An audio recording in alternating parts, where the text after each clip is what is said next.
Welcome back to Inside Sources. I'm still here at the United Nations where the General Assembly has since started, and it took this week for all the leaders of governments and heads of states to address the General Assembly. Now, to join me in this segment, I have an eminent Nigerian diplomat who has also been a very high-level official of the United Nations. He was with the United Nations for 12 years, and he was Nigeria's permanent ambassador to the UN for almost 10 years. So altogether, he has about 22 years experience dealing with the United Nations. I'd like to welcome back to Inside Sources, here from New York, Professor Ibrahim Agbola Gambari. Prof, welcome back to Inside Sources. Thank you very much. I wanted to start with what is going on. This is UN at 80. You have served as Nigeria's permanent rep, for about 10 years, and then you have worked as an Undersecretary General and several missions to Darfur, to Myanmar, I think at the point even to Iraq. So how do you assess the UN at 80? Well, first of all, if we didn't have the UN, I think we would have had to invent it, because the challenges facing the world, in some cases, have been constant since the birth of the organization. It's often not remembered that the purpose of the United Nations was to actually prevent wars. That's why in the preamble to the charter, I said, we, the peoples of the United Nations, coming together to prevent the kind of wars that brought, and I'm quoting from the charter, untold sorrows to mankind twice in their lifetime. World War I and World War II, and they're failing to prevent wars, to at least stop violence and begin the process of peace building. Then the second leg is development, socio-economic development, and the third was human rights, and the fourth leg added to human rights was the issue of democracy. In other words, promoting an environment in which people can choose the government under which they live, and surrender their lives, their security in the hands of a government that they elected and trusted. So if the United Nations didn't exist, how can a world that was broken 80 years ago, devastated, refugees, displaced persons, millions dead, how do we prevent that? No one single country, big or small, rich or poor, powerful or weak, can resolve those problems of war and peace, social and economic development, promotion of human rights alone. So in many ways, though, the UN has grown, because from the primary objective of preventing wars or stopping them, it has then become a developmental agency, UNDP, UNICEF, UNFPA, and all of that. And then also the human rights dimension, because the gross violation of human rights were part of the problems that led to, you might say, World War II, the genocide, the first signs and demonstration of genocide. So then, the UN itself was not born in isolation. Immediately after the end of the Second World War, the kind of cooperation among the big powers that was emphasized did not happen. People have forgotten. Then there was the Cold War immediately, in which the world was divided into antagonistic power blocks. And then Africa was hardly present at that. I think there were only 3 members of the United Nations at that time when it was born. Now there are 54, the single largest regional bloc in the organization, and they chose, for the most part, to be non-aligned. So the world, UN was born into a world that was presumed, where they presumed unity of the big powers, but led immediately to antagonism. And then by 89, you now have the end of the Cold War. The two Germanys were reunited.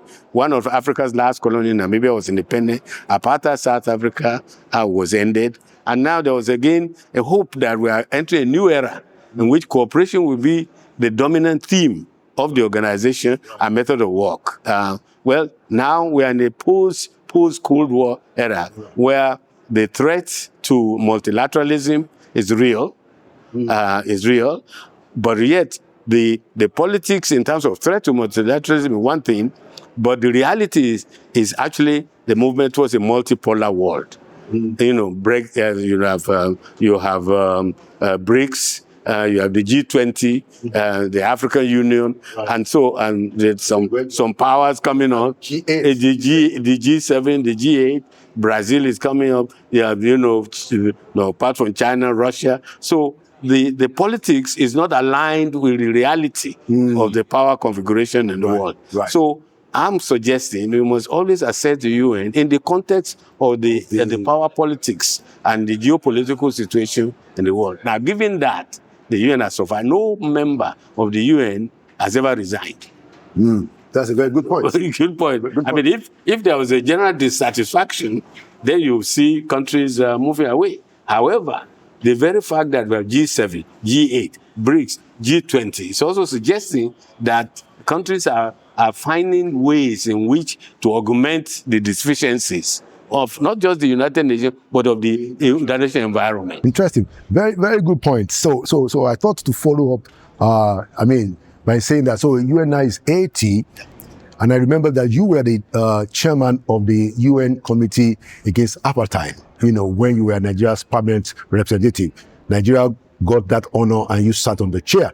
Now, that is, in my view, one of the high points of what the UN has done in the last 80 years. I wanted to talk to us about one or two highest points of the UN in terms of its achievement.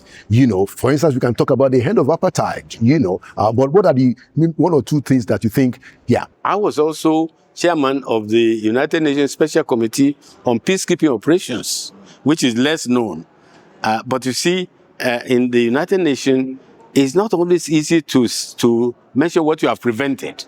Yeah, exactly. Because it didn't happen. And then is also the success of peacekeeping is often not fully understood. But in the United Nations, we have Namibia, there was a successful peacekeeping there. Angola, there was successful peacekeeping there. In the Middle East even, the interposition of the United Nations prevented the confrontation between Egypt and the Western powers over Suez Canal. Right. So those successes are often not visible because they prevented. Yeah. And I would say that the success of the UN, in my understanding, is that they now must build on areas of success, which is prevention. Because unfortunately, we tend to spend a lot more resources on peacekeeping and on armaments instead of prevention. And the Secretary General has just issued a very interesting report and contrasted the increase in military spending, whereas the more that we spend money on armaments, the less resources are available, first within nations, to deal with social and economic problems, right, and between countries in terms of the resources available, for example, for the Sustainable Development Goals, and all the big funds and programs of the United Nations that serve the peoples of the United Nations. And we must always remember that although United Nations is an intergovernmental body, but the charter began by saying we the peoples of the United Nations. And that's where the civil society comes in, the private sector comes in, and they must align themselves with what the UN does best, and also help it to overcome some of the challenges they have. Because take the Secretary General. It's like imagine president of a country who has no army, no treasury, no civil service, and is supposed to be at the vanguard of making things happen. It depends on the member states, and so it's only the civil society, we the people, that can propel our government to ensure that they meet their commitment to the goals and purposes of the United Nations. And I think quite a bit of progress has been made in the area of the civil society involvement, because now we have a United Nations Human Rights Council, which is, I believe, one of the highlights of the progress. But I wanted to ask you, Prof. So you served, I remember, first of all, you were the Undersecretary General and the Special Advisor on Africa. At the point, you were the Special Representative and Envoy to Iraq and Myanmar.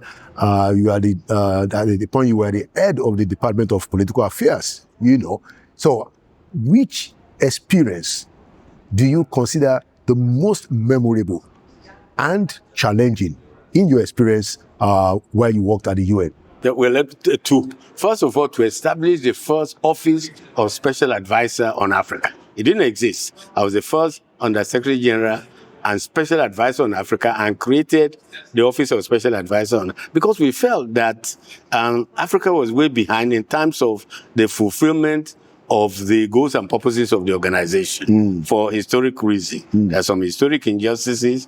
Africa is the only continent with no permanent seat in the Security Council. So we needed an office to draw attention to these deficiencies and also to stress the positive, because then at that time you had NEPA, the New Partnership for African Development. Right. And this Office of Special Advisor on Africa was to mobilize international support and resources for the goals and purposes of NEPA. So that was challenging, but also it was, to me, that was, and it's still there. If I grown from an office of 3 of us to several directors, deputy directors, and with all the cuts in budget, that is one office that has survived. And rightly so. And rightly so. Perhaps should be even more resources to be given to that. But then the second is really Myanmar. Because don't forget, here was a country who had been ruled by the military for 40 years, non-stop.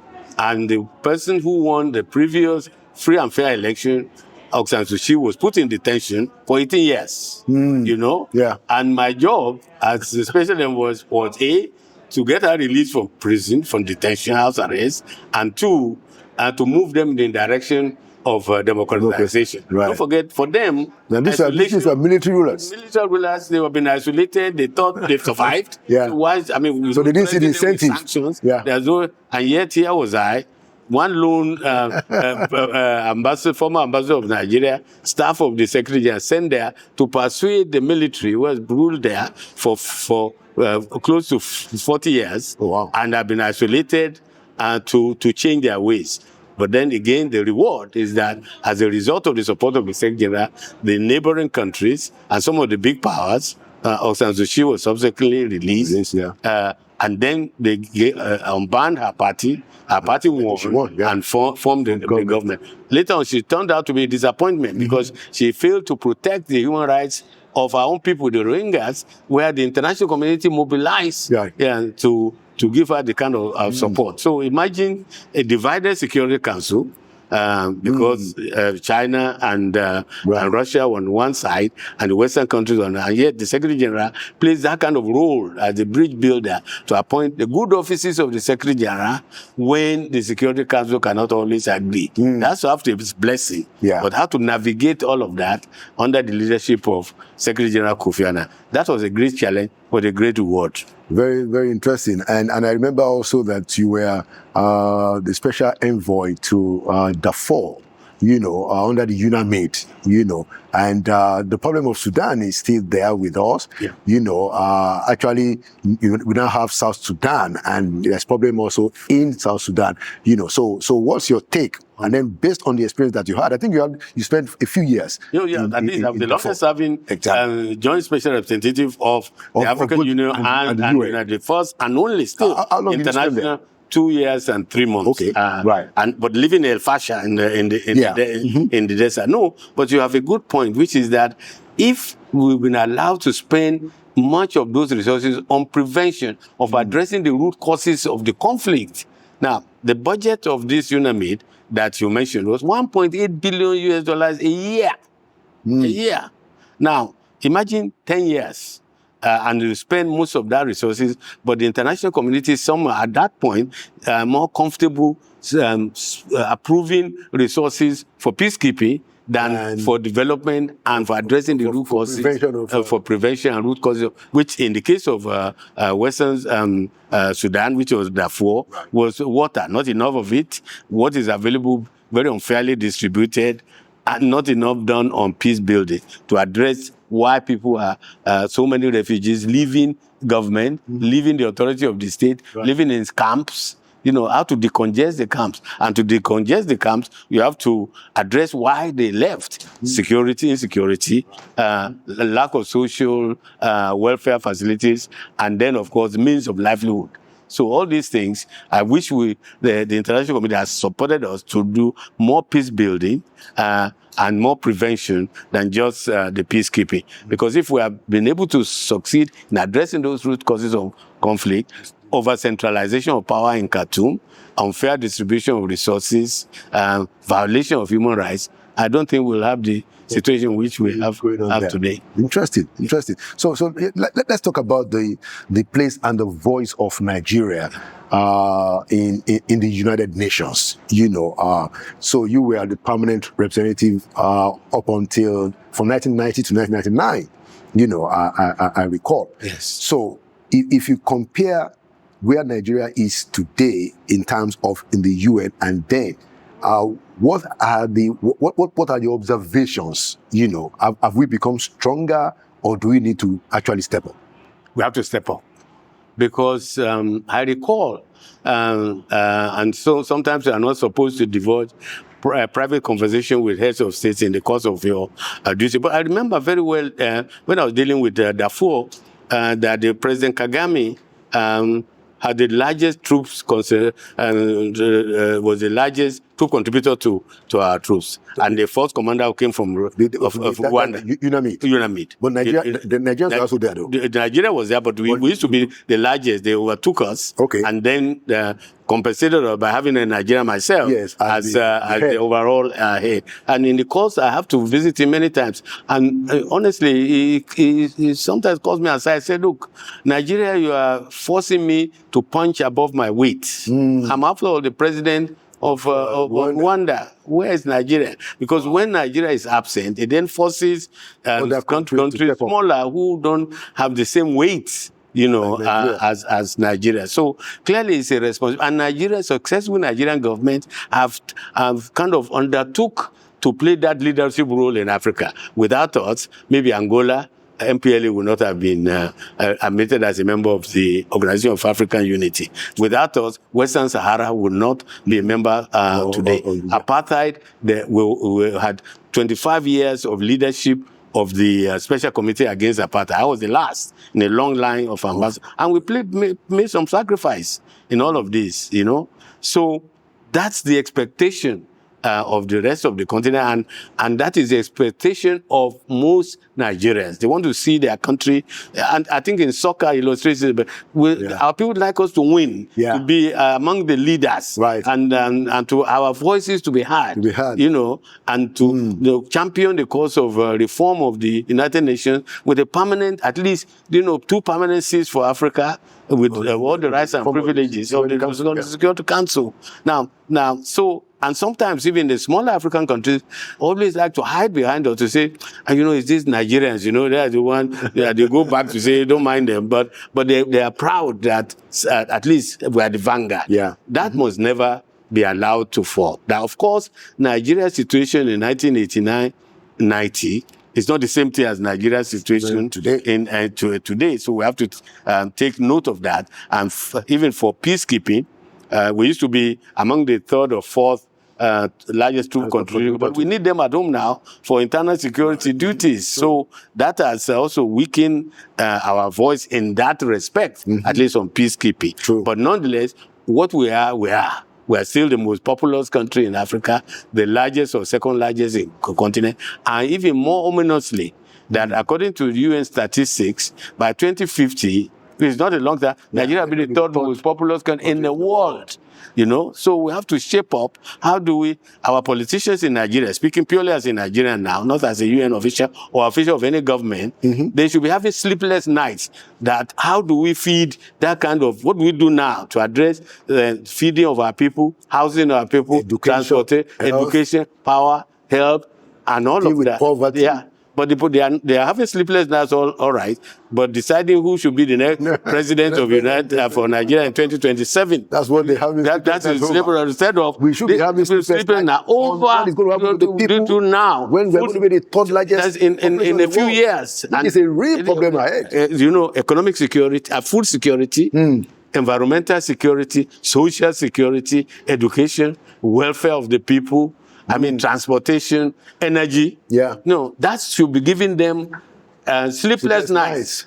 But they have sleepless nights, but it's about the next president of Nigeria, whether the current one should have a second term or whether it should be replaced. Yeah. So that's the thing. And when that's the kind of conversation, it diminishes even your standing in the world, because they don't see you rising to the challenge that nature has given you, not only in population and mineral resources, human resources, natural resources, land resources, even water resources. And what is true of Nigeria, sadly, is also true of many African countries. Okay, thank you, Prof. As we begin to wrap up, I wanted to ask you, I know that you have access to the government and, they respect your views very well. In the last 2 years, the president has not been at the United Nations. He has sent the vice president last year and this year. And there are those who believe that, this is the most important gathering in the world, because this is where you have annually all the presidents, like this current hunger, over 150 president, prime ministers, and monarchs that are attending. Will you encourage the Nigerian president, to make sure that next year he attends hunger? Well, I'm just a citizen of Nigeria. One out of 250 million people. No. I think it's right to be concerned, because repeated absence gives the impression that perhaps we are not considering the United Nations an important role. Now, there are some countries who don't bother to come. Saudi Arabia, for decades, they don't even come. But the attitude is that they control the people who control the UN. So they are putting the strings from the back. We are from the behind. But I don't think we have that kind of leverage. Or leverage. So we should show up. Any time where Nigeria issue are being discussed, we must show up there. OIC, G20, BRICS, whatever. We must show. That's my view. Because matters affecting us are discussed there, and nobody can articulate our positions better than ourselves. So that's really my position. But I don't know. I'm not in government, and I don't know what is really responsible. But and of course, representation at vice president is not bad at all. Not bad. Russia is going to be represented by a foreign minister at this momentous occasion. I told you, Saudi Arabia for decades this was the last time you saw the head of state of South Africa Saudi coming to the king, coming to the. I don't even know where you see him anywhere, going anywhere. Really. But particularly, then of course you had even like the late president of Angola, the immediate past, Dos Santos. For many years he didn't come.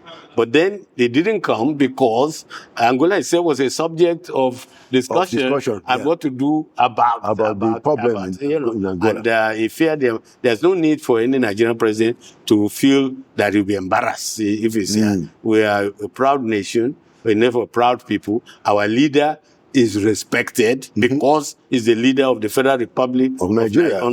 And a big voice in Africa. And one time, or many times, chairman of ECOWAS and a leader in the African continent. So, and one other issue that I want to raise, please don't let us leave all this in the hands of the government. We are the civil society in Nigeria, the private sector, the NGOs, they are expected to put pressure on the government so that no government will think that it is okay to be absent or to ignore the union or any place that where issues affecting us and affecting the future of our children are discussed. We need to be there. And we need to speak for ourselves. Absolutely. And we need to speak at the highest level possible. As many places as possible. Interesting. I remember that in your last appearance on Inside Sources, we talked about this. We still don't have ambassadors in our foreign missions. Next month is going to be exactly 2 years. I have spoken with a number of retired ambassadors and even people still in service, and they said this has never happened before. What counsel will you give the president on this? It's not becoming a really, what's your view, Prof? But I've had, and not just in a personal capacity, some of the stakeholders in legitimate stakeholders in our foreign policy and projection, our Savannah Center, my center, the way that I'm privileged and proud to found and chairman, to call a meeting of the stakeholders. And we had 3 days when we really looked at all aspects of our foreign policy, including poor funding for the Ministry of Foreign Affairs, poor training for the staff of the non-appointment of our ambassadors, and even support for, we then had a candidate for re-election as commissioner, African Union Commissioner for Political Affairs, Peace, and so all of that for 3 days. And we had a report. In Abuja? In Abuja. And we had a report and submitted it for the government.